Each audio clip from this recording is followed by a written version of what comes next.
Nuclides with the magic number of nucleons are particularly stable, and magic numbers are 2, 8, 20, 28, 50, 82 and 126. Helium, oxygen and calcium, they are double magic because they contain magic number of protons as well as the magic number of neutrons. Another important parameter which can be used to assess the stability of a nuclide is the neutron to proton ratio. Now in this table, the neutron to proton ratio of some stable nuclides have been calculated. For lighter nuclides like H2, neon and calcium, since the number of protons is equal to the number of neutrons, therefore their n by z or n by p ratio is equal to 1. And as we move to the heavier nuclides, the number of neutrons increases. Probably the presence of neutron decreases the proton-proton repulsions in the heavy nuclei. Now consequently, the n by p ratio also increases, and for heavy nuclides the n by p ratio is around 1.5. So for stability, the range of n by p is from 1 to 1.5.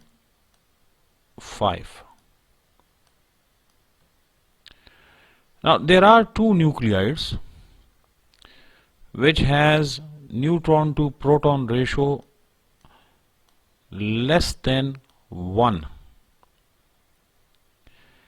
and these two nuclides are H1, which does not have any neutron, and helium-3, which has 2 protons and 1 neutron. Therefore its n by p ratio is half.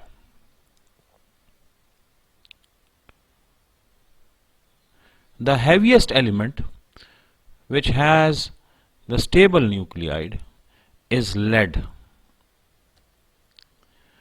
and if we calculate the n by p ratio for lead 208, it comes out to be 1.54. So the heaviest nuclide which is stable has an n by p ratio 1.54. All the proton and neutron combinations are not stable and cannot be used to get stable nuclides. Now for finding out that which combination of proton and neutron would give us a stable nuclide, we need a chart known as the Segre chart. A Segre chart is a plot of total number of neutrons versus the total number of protons for all the nuclides. However, if we plot the number of neutrons versus the number of protons for the 274 stable nuclides,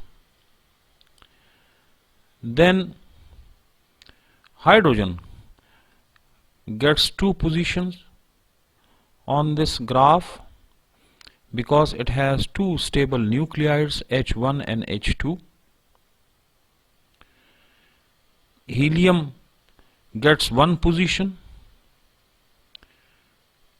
lithium 2 positions, beryllium 1 position, boron 2 positions, carbon 2 positions, nitrogen 2, oxygen 2, fluorine 1 position.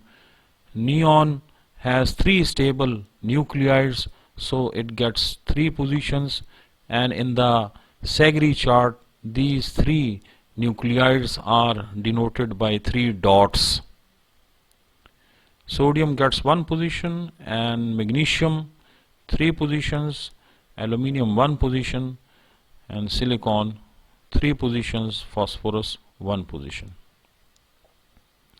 Now if we extend this plot and we draw for all the 274 nuclides, then we get a graph like this.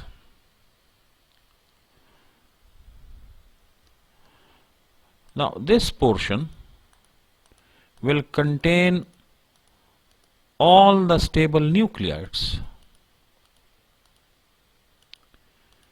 and this region is known as the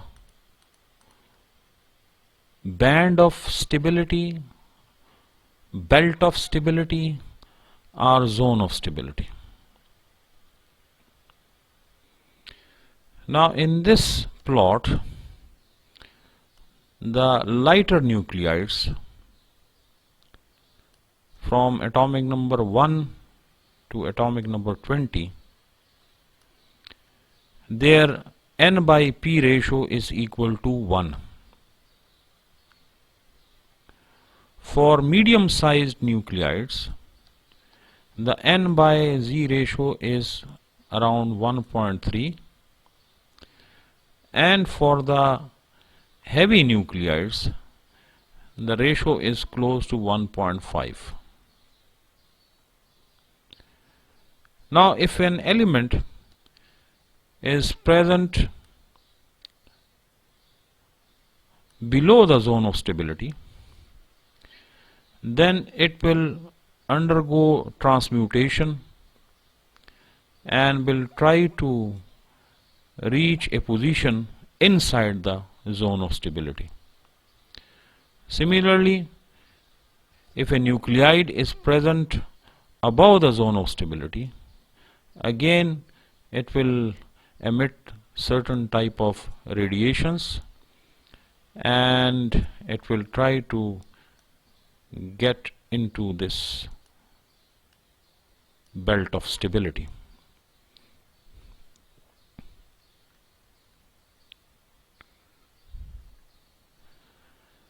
Now the zone of stability contains all of the stable nuclides. However, all of the nuclides within this band are not stable. Now, for example, this is a portion of Segre's chart, and the nuclides in black are stable nuclides, and the nuclides which are shown in red, they are radioactive, they are not stable. So now you can see that this sulfur 35 is present in between sulfur 34 and sulfur 36. This chlorine 36, it is sandwiched between chlorine 35 and chlorine 37. Similarly, argon 37, argon 39, potassium 40, calcium 41, calcium 45 occupy positions within the belt of stability or zone of stability, but they are not stable, and their instability may be due to the or number of nucleons.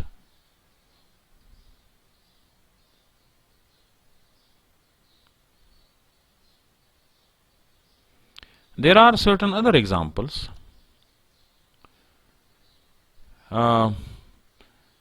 which are radioactive, and they are present within the zone of stability or a belt of stability, like iron 55, nickel 59, copper 64, zinc 65, and bromine 80.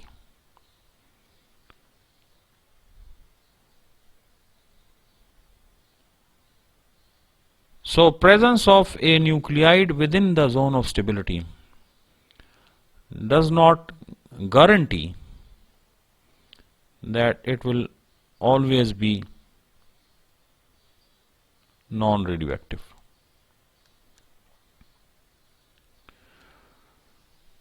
Now, if a nuclide is present above or below the zone of stability, then how can we predict the decay mode of that nuclide?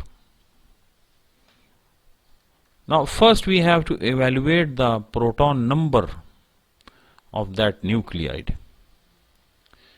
If the proton number of that nuclide is larger than 82, then it might undergo alpha emission. Like uranium, which is a heavy nuclide, it undergoes alpha emission and form thorium. If the proton number is equal to or less than 82, then we have to evaluate the neutron to proton ratio. If the neutron to proton ratio lies above the zone of stability, then the nuclide might undergo beta emission or neutron emission to decrease the number of neutrons. For example, sodium 1124 is converted to magnesium 1224 with the emission of beta particle. The parent nuclide has an N by P ratio 1.18, and after transmutation the daughter nuclide has an N by P ratio equal to 1. So now this nuclide is within the zone of stability. Now if a nuclide lies below the belt of stability, then it is basically a proton rich nuclide. So it has to decrease its proton number in order to get an optimum N by P, and the proton number can be decreased by positron emission or electron capture. For example, magnesium 1223 emit positron and is converted to sodium 1123. Now initially the N by P ratio was 0.91, and the daughter nuclide has a N by P ratio of 1.09.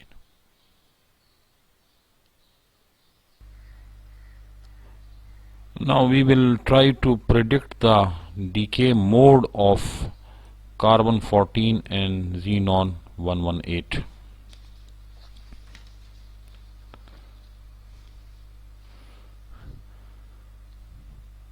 Carbon 14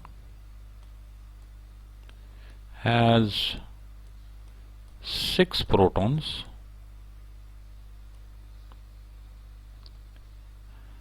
and 8 neutrons, giving it a N by P ratio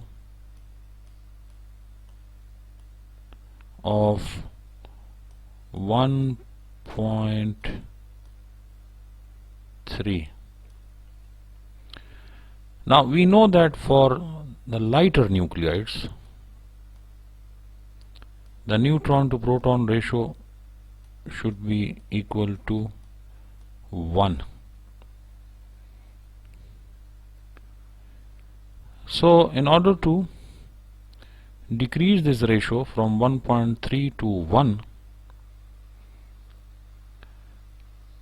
the number of neutrons should be decreased and the number of protons should be increased. And the simplest way of doing this is beta emission. So carbon 14 undergo beta emission and it is converted to nitrogen 14.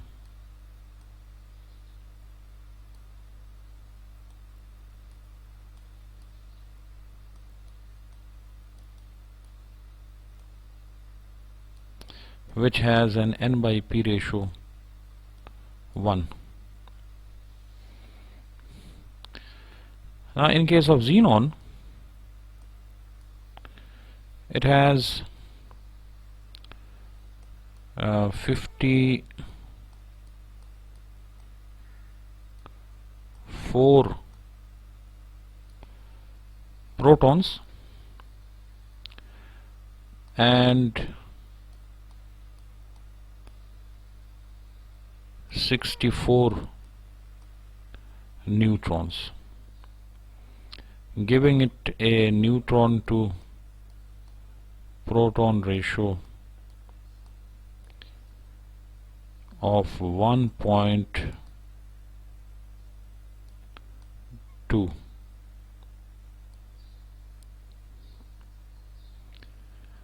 But the nuclides in this region, they have a high neutron to proton ratio as compared to xenon 118. So xenon 118 has to increase the neutron to proton ratio, and this can be achieved through positron emission,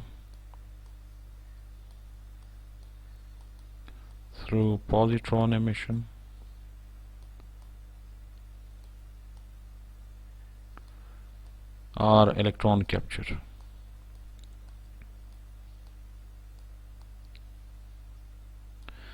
And by these processes, one of the proton will be converted to a neutron, and consequently the neutron to proton ratio will increase. Now the summary of this lecture. Stability of nuclides can be assessed easily with the help of even odd nature of number of nucleons and the neutron to proton ratio. The nuclides with even number of protons and neutrons are the most stable ones. Lighter nuclides with neutron to proton ratio close to 1 and heavier nuclides with neutron to proton ratio close to 1.5 are stable. Now you can check your learning by solving these questions. Question 1. Based on the even and odd rule, predict the stable nuclide in each pair. So you have to predict the stability of these nuclides. And question 2, based upon the neutron to proton ratio, classify each nuclide as stable or radioactive. So try to solve these questions. Now these are some of the books for further reading,